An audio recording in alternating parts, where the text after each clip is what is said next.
Rana homemade কিচেনে আপনাদের স্বাগত জানাই। আজ আমি বানাবো সয়াবিন আলু কষা। তার জন্য আমি এখানে 250 গ্রাম আলুকে এইভাবে কেটে ধুয়ে রেখেছি। আর 10 টাকাওয়ালা সয়াবিনের 2 প্যাকেট আমি কুকারের মধ্যে জলের মধ্যে নিয়ে নিয়েছি। এবার ওর মধ্যে পরিমাণ মতো নুন, আরও অল্প পরিমাণে জল দিয়ে দেব। কেটে রাখা আলুগুলো দিয়ে দেব।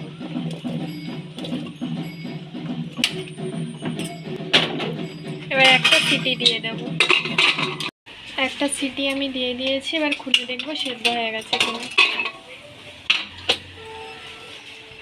সেদ্ধ হয়ে গেছে। এবার আমি জল ঝরিয়ে নেব।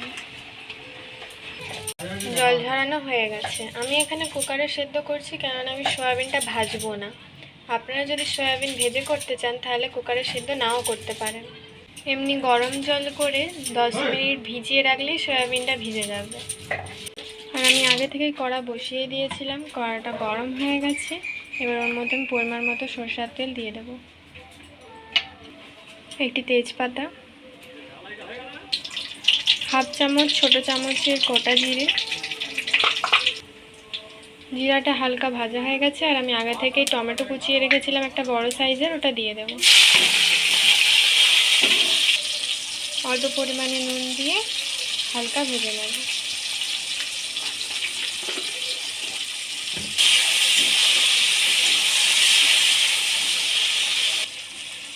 হালকা ভাজা হয়ে গেছে। আর আমি আগে থেকেই 2 চামচ মতো আদা বেটে রেখেছিলাম, ওটা দিয়ে দেব।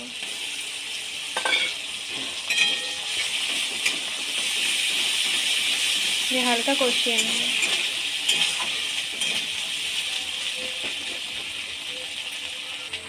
হালকা কষানো হয়ে গেছে। এবার ওর মধ্যে 1 চামচ হলুদ গুঁড়ো, 1 চামচ লঙ্কার গুঁড়ো। আমি এখানে অল্প পরিমাণে লঙ্কার গুঁড়ো দিয়েছি। আপনারা যদি বেশি ঝাল খেতে চান এখানে বেশি ব্যবহার করতে পারেন। 1 চামচ জিরে গুঁড়ো, 1 চামচ ধনে গুঁড়ো দিয়ে ভালো করে কষিয়ে নেব। অল্প পরিমাণে জল দিয়ে ভালো করে কষিয়ে নেব।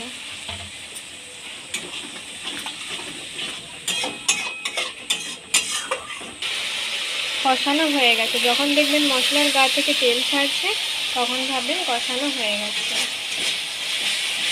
আমার এই রেসিপিটি সম্পূর্ণ নিরামিষ করছি, তাই আমি এখানে পেঁয়াজ ব্যবহার করিনি, রসুন ব্যবহার করিনি। আপনারা যদি আমিষ খেতে চান এখানে ওগুলো ব্যবহার করতে পারেন।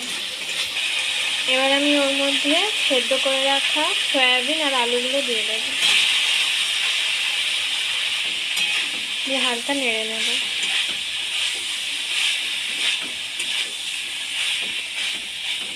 আমার সয়াবিন আলুর কষা রেসিপিটা যদি আপনাদের ভালো লেগে থাকে তাহলে সাবস্ক্রাইব করুন আমাদের চ্যানেলটি, যাতে পরের ভিডিওর জন্য নোটিফিকেশন আপনারা পান।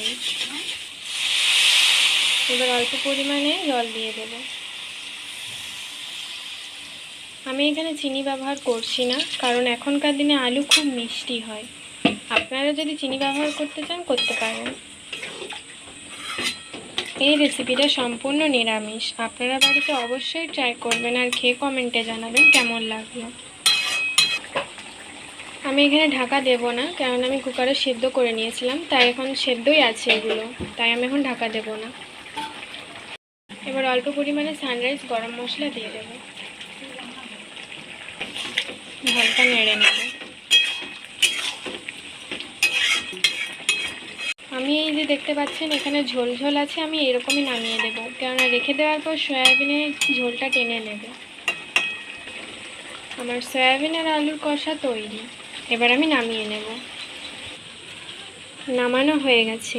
এটি দেখতে খুব সুন্দর হয়েছে আর খেতেও দারুণ হয়েছে। গরম গরম ভাতের সাথে দারুণ লাগবে খেতে। তো ভালো থাকবেন, সুস্থ থাকবেন। টাটা।